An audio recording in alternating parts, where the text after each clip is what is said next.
When I was just a little girl, I asked my mother, what will I be?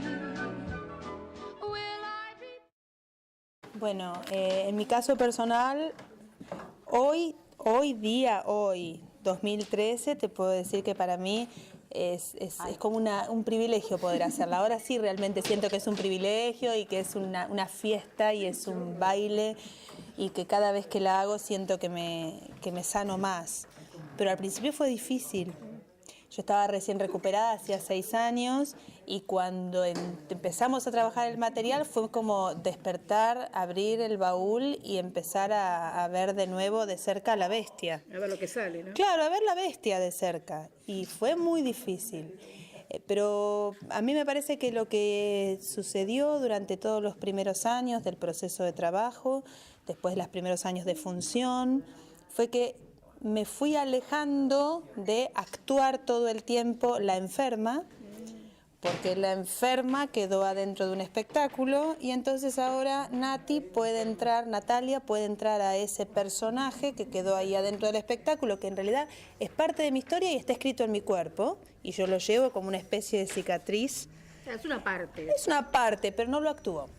Entonces, no lo actúo en la vida cotidiana. Sí. Lo actúo en el teatro. Entonces, entro y salgo, como dice el personaje de la bestia, entro y salgo, entras y salís, limpita y cada vez más limpita, esa es la sensación. Yo tenía una broma macabra que era, cada vez que la hago siento que bajo 10 kilos, pero no son 10 kilos de peso, son 10 kilos del alma.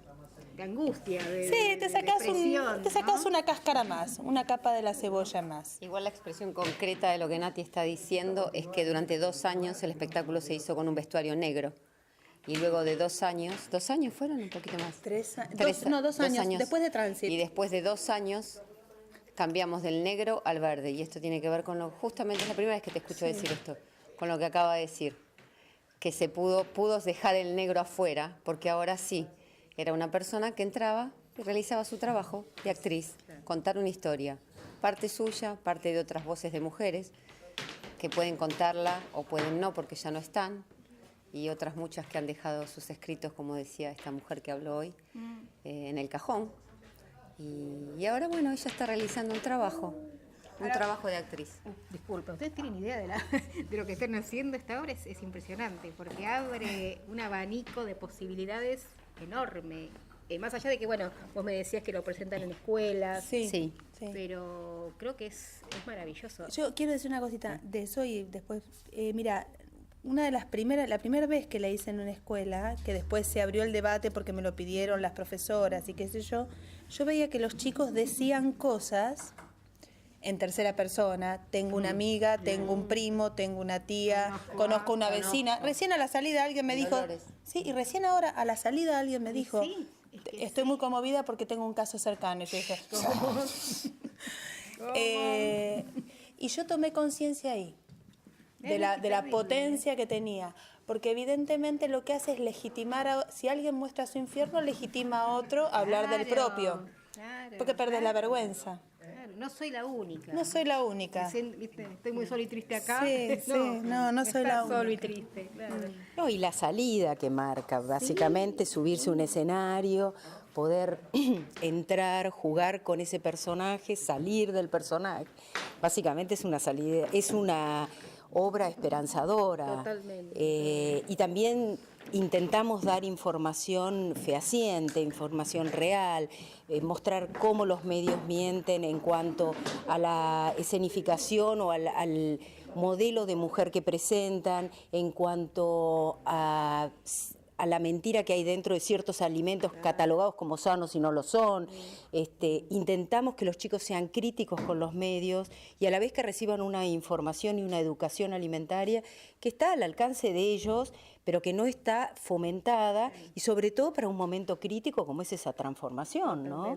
Donde la mirada externa pasa a ser la única. Así como antes fue una mirada interna muy potente y que ellos perciben como la mirada ahora es puramente externa, y la importancia de nosotros como adultos en ofrecer una información, unos medios alternativos que digan no es todo tan así, no es la única forma, la apariencia es una parte de tu vida y hay otro montón de valores y cuestiones humanas que te sostienen en el momento de nuestras relaciones. Entonces es un poco intentar transmitir otro tipo de información, ¿no? Y por otro lado, porque tiene que ver con esto, cuando ingresó Flora a la historia, yo decía el cambio de vestido y también el cambio de la persona que narra, porque con el vestido negro ella necesitaba hablar de ella. Yo sabía que a nivel teatral había fallas, que había que dar el salto hacia te encerrás, no comes y no me encierro, no como, porque va acá. Pero bueno, también era una actriz a la cual yo le tenía cariño y a mí no me importaba, digamos, porque obviamente que hay críticas teatrales, observaciones, maestros, maestras, etcétera, pero a mí no me importaba, porque no me interesaba, entre comillas, la deficiencia de la dramaturgia narrativa, porque había toda una eficiencia y funcionalidad, que funcionaba en serio, de una dramaturgia física, orgánica, vocal, que no me importaba si el sujeto era primera persona, porque ella necesitaba el tiempo. Cuando pasamos del negro al verde, empezamos a poner la persona inclusiva y empezamos a poner también y a imponer, porque no son lindos de escuchar, y entraste vos ahí, las informaciones, el porcentaje que va fuera de la narración, que Nati no lo hubiera podido hacer al inicio. Y la mirada al público, mueren tantas personas, tarará, tarará, y si no era aquí. Entonces, ese vestido negro a verde trajo también cambio de sujeto, incorporación del otro. Claro, porque, digamos, en mí fue así como dice Ana, porque en mí fue carnal. Después de una función yo dije, ¿pero qué hago vestida de negro si yo no me he visto de negro? Claro, y si la que cuenta la historia es la de 40 años, yo tiré toda mi ropa negra, no tengo casi nada negro. Entonces, si soy un carnaval generalmente, me he visto de todos los colores. Entonces la llamé y le digo, Ana, tenemos que cambiar, porque además el negro es la enfermedad. Y ahí se hizo más fuerte también dramatúrgicamente y en la puesta en escena el pasaje del sujeto que está sano y cuenta a la enfermedad, que es la bestia vestida de negro. Maravilloso. Hablando de la puesta en escena, toman una personificación esencial, diría yo, la escenografía, ¿no? Me parece que se hace vestido tan enorme a esa cajita, ella termina metida en esa cajita, qué cosa tan gráfica, ¿no? Más, o sea, cómo ayuda, digamos, la puesta, eso lo hicieron en conjunto, fue idea tuya, cómo fue parte del proceso.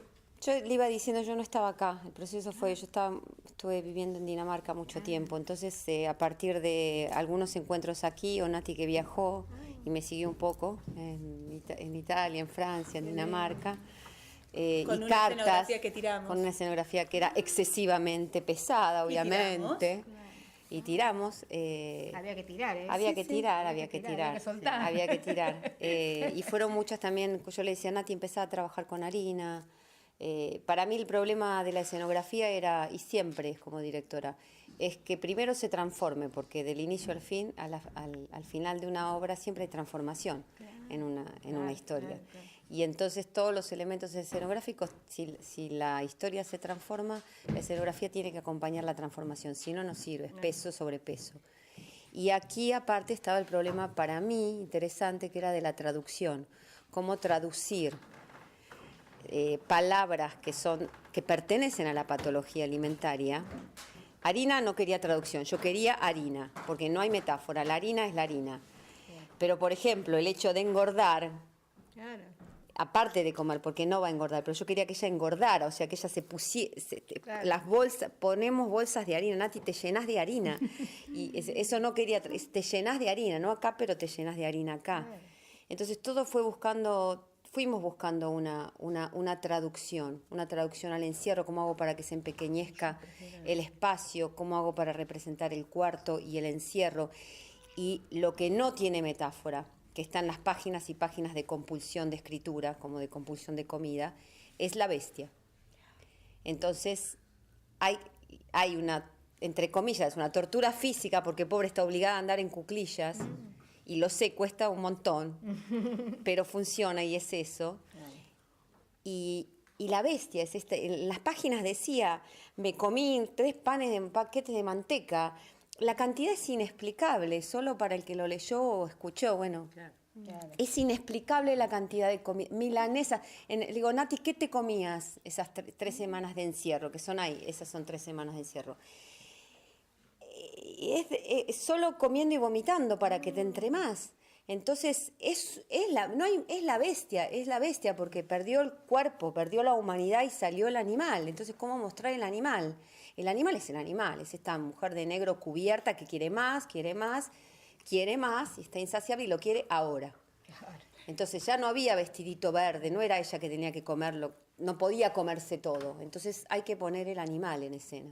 Sí, yo quiero decir algo, era interesante porque en este momento, en este tiempo de trabajo, Ana no estaba acá y me mandaba por mail consignas para trabajar, que no tenían nada que ver con la patología. No. Era genial, pero absolutamente nada que ver. Por ejemplo, la bestia, la forma física de la bestia apareció de 45 minutos de tortura que ella me mandó a hacer una secuencia de 45 minutos de flamenco. Y yo usé mi pollerita de flamenco. Cuando ella me ve la pollera de flamenco, que tenía 9 metros, los 45 minutos quedaron afuera, nunca pasó nada con eso, pero me mira y me dice, jugá con esa pollera. Y yo me puse a jugar con esa pollera en el espacio y ahí salió esto de cubrirme. Entonces Ana me dice, pero tenés que soltar esa pollera porque esa pollera no sirve para esto. Entonces, era florida. Porque era florida, roja, con rosa, con gris. Claro. Generalmente no tenían casi nada que ver con la patología, las cosas, pero el proceso de construcción desde ahí hacia en la mezcla con el otro material daba esto que da acá. Porque además, si ella me decía cosas que tenían que ver con la patología, yo me sobrecargaba emocionalmente y ya emocionalmente estaba desbordada y sobreafectada. Bueno, por último quiero rescatar algo que dijiste vos en la charla de debate que tuvimos al principio, y es el arte como liberador, ¿no? Creo que esta obra es una metáfora de eso, y me parece que bueno que es para destacar. Eso para destacar en cualquier En todo, proceso terapéutico uno ve cuando el paciente empieza a ver la vida con cierta creatividad, independientemente de que el acto del terapeuta es creativo, porque vos no sabés, vas intentando por dónde entrar y usás todo, lo mandás específicamente a que mueva ese cuerpo, a que ponga la creatividad en algún lado, a que se nutra de otros aspectos que no tienen que ver justamente. Ha puesto toda la nutrición en la comida. Y vos decís, diversificar. Cuando empiezan a diversificar, probá por acá, la comida inmediatamente baja la intensidad que tiene. Porque es el único. Exacto, porque es el lugar donde desfocaliza. Siempre todo lo va a desfocalizar por ese lugar. Pone en ese lugar lo que no puede decir, lo que no puede expresar. Entonces, en cuanto empieza justamente a buscar otros canales y a nutrir otros aspectos de su persona, es inmediatamente cuando uno empieza a decir, bueno, ahora va a soltar en algún momento el síntoma. Y te dice, no, pero todavía tengo. Vos seguí por acá que cae solo. Y cae solo, realmente cae solo. Muchísimas gracias, la verdad que los felicito, realmente es una obra espeluznante, es muy interesante de ver y bueno, por supuesto altamente recomendable, así que bueno, en serio. La campaña continúa. Sí, tenemos intención de hacer un ciclo que se llame a Septiembre Arte y Salud, así que por ahí te vamos a estar avisando. Dale.